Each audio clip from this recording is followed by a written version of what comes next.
ධර්මානුශාසනාව.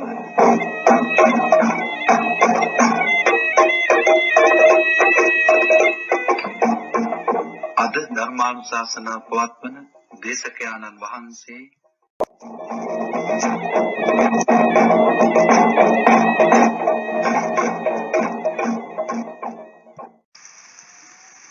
නමෝ තස්ස භගවතු අරහතු සම්මා සම්බුද්දස්ස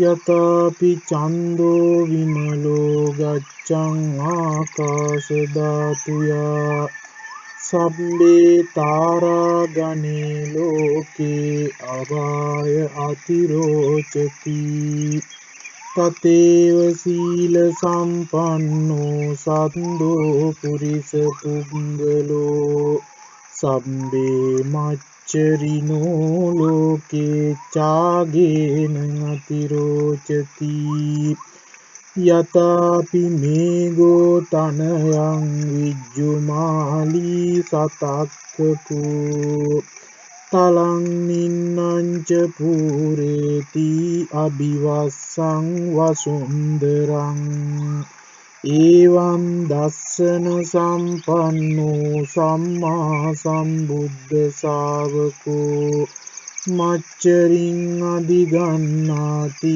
පංචඨානේහි පණ්ඩිතෝ ආයුනා යසසා චේව වන්නේන ච සුකේන ච සචේ භෝගා පරිබ්බුල්හෝ පෙච්ච සග්ගෝ පමෝදති.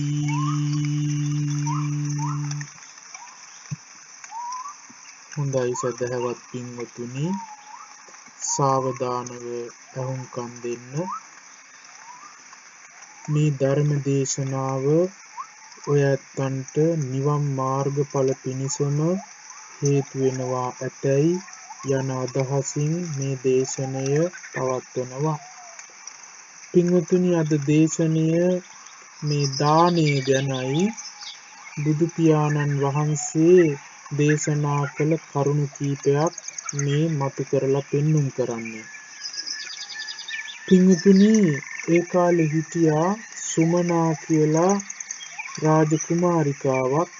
මේ සුමනා කියන රාජකුමාරිකාව බුදුරජාණන් වහන්සේ බැහැ දකින්න 500ක් රාජකුමාරිකාවන් සමග ජේතවනාරාමයට ආවා. 500ක් රියවල නැගිලා ජේතවනාරාමයට ඇවිදින් බුදුරජාණන් වහන්සේ ළඟට පැමිණිලා බුදුරජාණන් වහන්සේට වැඳලා එකත් පසක ඉඳගෙන මේ සමන් කුමාරි භාග්‍යවතුන් වහන්සේට මෙන්න මෙහෙම කියනවා. ස්වාමීනි භාග්‍යවතුන් වහන්සේ, මේ ශාසනයෙහි ශ්‍රාවකයෝ දෙන්නෙක් ඉන්නවා, පුද්ගලයෝ දෙන්නෙක් ඉන්නවා. මේ පුද්ගලයෝ දෙන්නා ශ්‍රද්ධා සම්පන්නයි, සීල සම්පන්නයි, ප්‍රඥා සම්පන්නයි. ස්වාමීනි, මේ සද්ධා සම්පන්න, සීල සම්පන්න, ප්‍රඥා සම්පන්න පුද්ගලයෝ දෙන්නගෙන් එක්කෙනෙක් දානය දෙන පුද්ගලයෙක්. අනිත් කෙනා දානයක් දෙන්නේ නැහැ. ස්වාමීනි, මේ පුද්ගලයෝ දෙන්නා මරණයෙන් පස්සේ ස්වර්ග ලෝකයේ උප්පත්තිය ලැබෙනවා.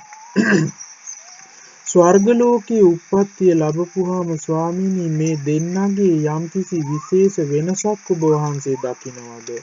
ඔබ වහන්සේට කියන්න පුළුවන්ද මේ දෙන්නගේ යම් වෙනස්කමක්? බුදුහාඳුරු දේශනා කරන සුමනාවෙනි, ඔව් වෙනස්කමක් තියෙනවා. මේ දෙන්නා දිව්‍ය ලෝකයේ උප්පත්තිය ලැබුවට පස්සේ අර දන් දීපු කෙනා දිව්‍ය ආයුෂයෙන්, දිව්‍ය වර්ණයෙන්, දිව්‍ය සැපතින්, දිව්‍ය යසසින්, දිව්‍ය අධිපති භාවයෙන් යන මේ කරුණු පහෙන් ආඩ්‍යව ජීවත් වෙනවා.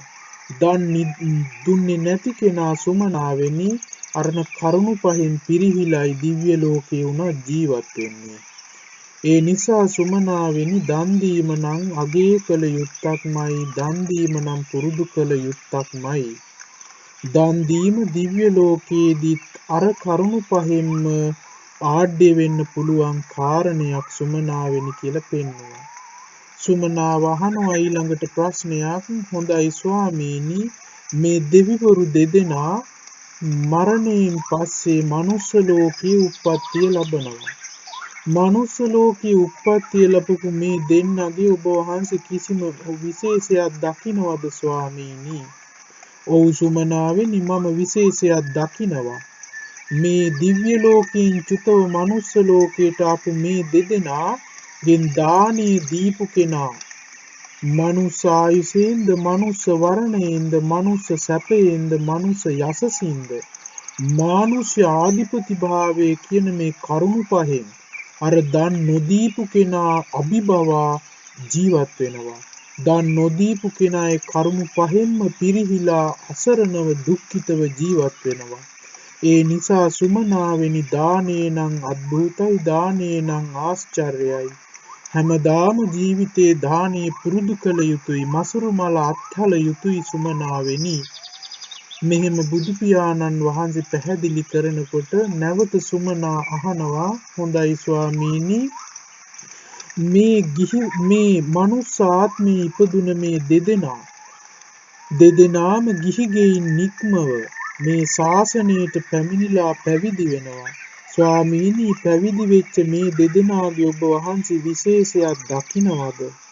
ඒ දෙදෙනාගේ නානා කාරණයක් ඔබ වහන්සේ දකින්නවද?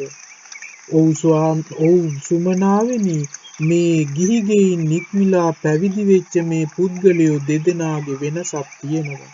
සුමනාවෙනි, දන් දීපු ඒ පුද්ගලයා පැවිදි වුවත් ආයුෂ ආදී, වර්ණ ආදී, ඒ වගේම ප්‍රඥාව ආදී, චීවර පරිභෝග ආදිය, ඒ වගේම පිණ්ඩපාත පරිභෝග ආදිය, ඒ වගේම දායක පින්වතුන්ලාගේ ලෝකයාගේ ගරු බුහුමන් ආදිය වලින් ආඩ්‍යව ජීවත් වෙනවා දන් දීපු භික්ෂුව. දන් නොදීපු භික්ෂුව ඒවැන් පිරිහිලයි ජීවත් වෙන්නේ. ඒ නිසා සුමනාවෙනි, මේ දන් දීම පුදුම ආශ්චර්යයි, පුදුම අద్භූත ජනකයි, පුදුම සහගතයි. සුමනාවෙනි, නොපමාව දන් දීමට පුරුදු වෙන්න. සුමනාවෙනි, නොපමාව දන් දීම පුරුදු කළොත් මේ කියන හැම ආත්ම භවයකදීම, හැම තලයකදීම සැප සම්පත් වලින් ආඩ්‍යවමයි ඒ කෙනා ජීවත් වෙන්නේ කියලා බුදු පියාණන් වහන්සේ මෙහෙම දේශනා කරනකොට පින්වතුනි, සුමනාව අහනවා නැවත සැරයක්, ස්වාමීනි, හොඳයි, මේ භික්ෂුන් වහන්සේලා දෙදෙනාම බවුන් වඩලා පැවිදි දිවියේදී බවුන් වඩලා අරහත් මාර්ග ඵලයට පත් වෙනවා. අරහත් මාර්ග ඵලයට පත්වෙච්ච මේ දෙදෙනාගේ ඔබ වහන්සේ කිසියම් නානාකාරයක් වෙනසක්ෙම දකින්නවාද ස්වාමීනි? සුමනාවෙනි, පැවිදි දිවියට පත්වී මේ කාම සම්පත්තීන් හෝ වේවා යම් යම් ප්‍රතිලාභ ලබනකොට දන් දීපු භික්ෂුව ඉහළමයි සිටින්නේ, දන් දීපු භික්ෂුව පහළ සිටින්නේ. නමුත් මේ දෙදෙනා රහත් වුණොත් මේ රහත් වෙච්ච මේ දෙදෙනාගේ නිවන් සුවයේ නම් කිසිම වෙනසක් නෑ සුමනාවෙනි. දෙදෙනාම එක හා සමානයි. මේ එකෙකුගේ විමුක්තිය අනිකාගේ විමුක්තිය අභිබවා සිටින්නේ නෑ. අරහත් වේදී දෙදෙනාම එක හා සමානයි සුමනාවෙනි කියලා බුදු පියාණන් වහන්සේ දේශනා කළා. අනේ අසිරිමත් ස්වාමීනි, අද්භූත ජනකයි ස්වාමීනි, පුදුමාකාර විදිහේ අසිරිමත් භාවය ස්වාමීනි, දෙවියෙක් වුණා ස්වාමීනි, දානයාගේ විපාක නම් මහා බලවත් ස්වාමීනි, මිනිසෙක්ව උපන්න ස්වාමීනි, දන් දීමේ විපාකේ නම් මහා බලවත් ස්වාමීනි, පැවිදි දිවියට ඇතුළත් වුණත් දන් දීපු කෙනා, දන් දීපු භික්ෂුව මහා සැපතක් අනුභව කරන්නේ ස්වාමීනි, අරහත් මාර්ග ඵලයේදී විමුක්ති සුවයද ඔහුන් විඳිනවා ස්වාමීනි, අද්භූතයි ස්වාමීනි, අසිරිමත් ස්වාමීනි මේ දන් දීම කියලා සුමනාව පුදුම විදිහේ සතුටටපත් වුණා. පින්වතුනි, මේ අවස්ථාවේදී බුදු පියාණන් වහන්සේ දේශනා කරනවා, සුමනාවෙනි, දෙවියෙක් වුවත්, මිනිස්සෙක් වුවත්, පැවිද්දෙක් වුවත් සුමනාවෙනි දානයාගේ විපාක ඉහළමයි. දන් නොදුන්න කෙනා දෙවියෙක් වෙලත් දුක් විඳිනවා, මිනිස්සෙක් වෙලත් දුක් විඳිනවා, පැවිද්දෙක් වෙලත් දුක් විඳිනවා. ඒ නිසා දන් දීම පුරුදු කරන්න සුමනාවෙනි. මසුරු මල ටික ටික හෝ නැති කරගන්න. දන් දීම ඔබේ යහපත පිණිසමයි පවතින්නේ. දන් දුන්නු කෙනා හරියට ආකාශයේ චන්ද්‍රයා වගේ සියලු තාරකාවන් පරාජයට පත් කරමින් අභිභවා වොරැඳෙනවා සුමනාවෙනි. ඒ වගේම සත්පුරුෂ පුද්ගලයා හැම ආකාරයෙන්ම මසුරු මල නසා මසුරන් පරදවා ජීවත් වෙනවා කියලා බුදු පියාණන් වහන්සේ දේශනා කරනවා. හරියට මහා මේඝ වලාවක් මහා පොළොව මතට පතිත වී ගොඩලි කාණු ඇල ජොල ගංගා පුරවලා සතුටටපත් කරනවා වගේ පොළොව මත ජීවත් වෙන සතුන් දන් දෙන කෙනා ස්වාමීනි, දන් දෙන කෙනා සුමනාවෙනි ලෝකේම සතුටටපත් කරනවා. ස්වාමීනි අනේ පුදුම විදිහේ ආශ්චර්යයක් ස්වාමීනි මේ දානේ නම් පුදුම විදිහේ ආශ්චර්යයක්. ආයුෂයෙන්ද යසසින්ද වර්ණයෙන්ද සැපයෙන්ද ඒ වගේම කාද්‍ය බෝධ්‍ය ආදී දේවල් වලින්ද අනූන වූ දෙයක්මයි මේ දානය කියන්නේ. විපාකේ නම් ආයුෂ වැඩි කරනවා, යසස වැඩි කරනවා, වර්ණය වැඩි කරනවා, සැපවත් භාවය වැඩි කරනවා. ඒ වගේම ස්වර්ග ලෝක සම්පත්තිය වැඩි කරනවා.